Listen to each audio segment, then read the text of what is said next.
సంవత్సరాల తరబడి ఎన్ని మందులు వాడినా మీ మోకాల నొప్పులు తగ్గట్లేదా? ప్రాణ పెయిన్ క్లినిక్ లో అత్యాధునిక చికిత్స. నమస్తే, నేను విజయ్.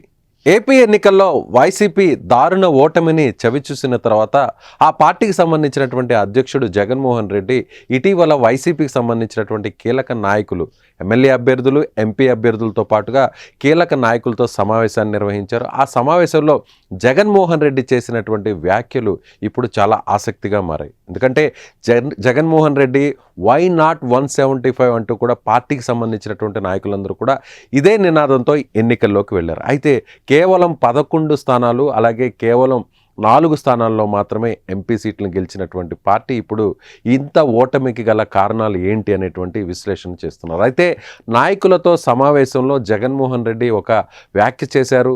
ఫలితాలను చూసిన తర్వాత, ఈ దారుణ ఓటమిని చవిచూసిన తర్వాత, ప్రజలు ఇలాంటి తీర్పునిచ్చిన తర్వాత హిమాలయాలకు వెళ్ళిపోవాలి అనేటువంటి ఒక వైరాగ్యం తనలో వచ్చింది.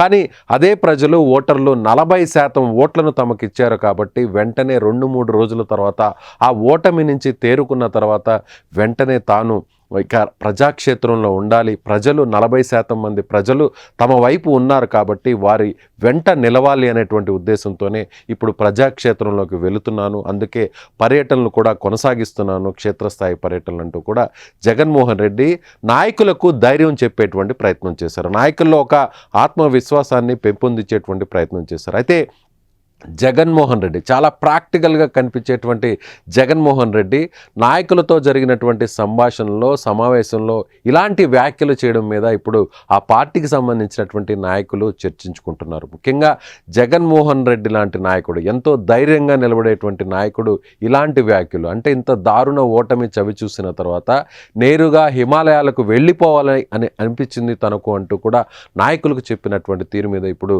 వైసీపీకి సంబంధించినటువంటి నాయకులే అంతర్గతంగా చర్చించుకునేటువంటి పరిస్థితి. అయితే జగన్మోహన్ రెడ్డి వెంటనే 2-3 రోజుల వరకు తాను ఎవరితో కూడా మాట్లాడదలుచుకోలేదు.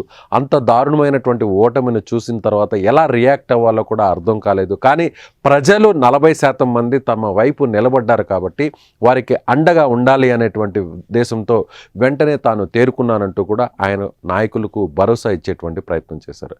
ఇటీవల జగన్మోహన్ రెడ్డి ప్రమాణ స్వీకార కార్యక్రమంలో కూడా తెలుగుదేశం పార్టీ, అలాగే అక్కడ ఉన్నటువంటి స్పీకర్ వ్యవహరించినటువంటి తీరు మీద కూడా ఆయన నేరుగా స్పీకర్కు ఒక లేఖ కూడా రాశారు.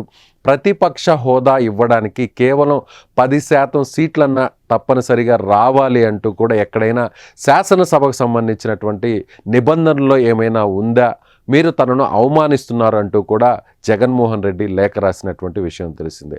ఆ తర్వాత ఆయన ఒకే ఒక్క రోజు అసెంబ్లీకి రావడం జరిగింది. ప్రమాణ స్వీకారం చేసిన తర్వాత కొద్ది నిమిషాలు మాత్రమే అసెంబ్లీలో ఉన్నటువంటి పరిస్థితి. ఆ తర్వాత ఆయన అక్కడి నుంచి నేరుగా బయటకు వచ్చేయడం జరిగింది. ఆ తర్వాత ఆయన కడప జిల్లా పర్యటనకు వెళ్ళినటువంటి పరిస్థితి. ఇకపై క్షేత్రస్థాయిలో నాయకులకు, కార్యకర్తలకు అండగా నిలబడాలి, తిరిగి పార్టీని బలోపేతం చేయాలి, తిరిగి పార్టీలో ఆత్మవిశ్వాసాన్ని పెంపొందించాలి అనేటువంటి ఉద్దేశంతోనే జగన్మోహన్ రెడ్డి నాయకులకు ధైర్యాన్ని ఇచ్చేటువంటి క్రమంలోనే ఇలాంటి వ్యాఖ్యలు చేశారని వైసీపీకి సంబంధించినటువంటి కీలక నాయకులు చెప్తున్నారు. అయితే ఇప్పుడు వైసీపీ ముందున్నటువంటి లక్ష్యం ఒకే ఒకటి, కార్యకర్తల్లో ధైర్యం నింపాలి. ఎవరు ఊహించని విధంగా ఇలాంటి ప్రజా తీర్పు వచ్చిన తర్వాత తిరిగి పార్టీ బలోపేతం అవడానికి ఏ విధంగా ముందుకు వెళ్ళాలి అనే దాని మీద ఇప్పుడు ఆ నాయకత్వం చాలా కీలకంగా వ్యవహరిస్తుంది, చాలా కీలకమైనటువంటి నిర్ణయాలు తీసుకోబోతుంది. అందుకే జగన్మోహన్ రెడ్డి ఇలాంటి వ్యాఖ్యలు చేశారని వైసీపీకి సంబంధించినటువంటి నేతలందరూ కూడా చెప్తున్నారు. మిగిలినటువంటి నాయకులందరూ కూడా తనలాగే వెంటనే ధైర్యం తెచ్చుకొని మేల్కోవాలి, ప్రజల్లో ఉండాలి, ప్రజాక్షేత్రంలో ఉండాలి, పార్టీ కార్యకర్తలకు అండగా నిలబడాలంటూ కూడా జగన్మోహన్ రెడ్డి చేసినటువంటి వ్యాఖ్యలు ఇప్పుడు మొత్తం రాజకీయ వర్గాల్లోనే ఆసక్తిగా మారాయని చెప్పవచ్చు. మరోవైపు వైసీపీకి సంబంధించినటువంటి పార్టీ కార్యాలయాలన్నీ కూడా ప్రభుత్వ నిబంధనలకు వ్యతిరేకంగా ఆక్రమించుకొని ప్రభుత్వ స్థలాల్లో కట్టారంటూ కూడా ఇప్పటికే అన్ని జిల్లాల్లో కూడా ప్రభుత్వానికి సంబంధించినటువంటి అధికారులంతా కూడా నోటీసులు ఇవ్వడం జరిగింది. అమరావతిలో కూడా వైసీపీ పార్టీకి సంబంధించినటువంటి ప్రధాన కార్యాలయం నిబంధనలకు వ్యతిరేకంగా నిర్మించారంటూ కూడా కూల్చివేసినటువంటి విషయం తెలిసింది. మరోవైపు మాచర్ల మాజీ ఎమ్మెల్యే వైసీపీ అభ్యర్థి పిన్నెల్లి రామకృష్ణారెడ్డి కూడా అక్కడే పోలింగ్ సమయంలో ఆయన ఈవీఎంలను ధ్వంసం చేయడం, అలాగే తెలుగుదేశం పార్టీకి సంబంధించినటువంటి ఏజెంట్ల మీద దాడి చేయడం, గతంలో కూడా సిఐ మీద దాడి చేసినటువంటి కేసులు. సో ఆ కేసుల నేపథ్యంలో హైకోర్టు ఒక్కసారిగా ఆయనకి ఇచ్చినటువంటి ముందస్తు బెయిల్ను రద్దు చేయడంతో పోలీసులు వెంటనే ఆయన్ని అరెస్ట్ చేయడం, ఆ తర్వాత ప్రస్తుతం ఆయన రిమాండ్లో జైలుకు వెళ్ళినటువంటి పరిస్థితి. అలాగే మిగిలినటువంటి నేతలందరి మీద కూడా కేసులు వస్తున్నటువంటి పరిస్థితుల్లో ఇప్పుడు నాయకత్వానికి క్యాడర్కు ధైర్యం చెప్పాలంటే జగన్మోహన్ రెడ్డి ఇప్పుడు ఇలాంటి వ్యాఖ్యలు చేసి అందరిలో కూడా ఒక ధైర్యం తీసుకురావాలనేటువంటి ఉద్దేశంతోనే అలాంటి సంభాషణ చేశారు అనేది ఇప్పుడు వైసీపీ నాయకులు చెప్తున్నటువంటి పరిస్థితి.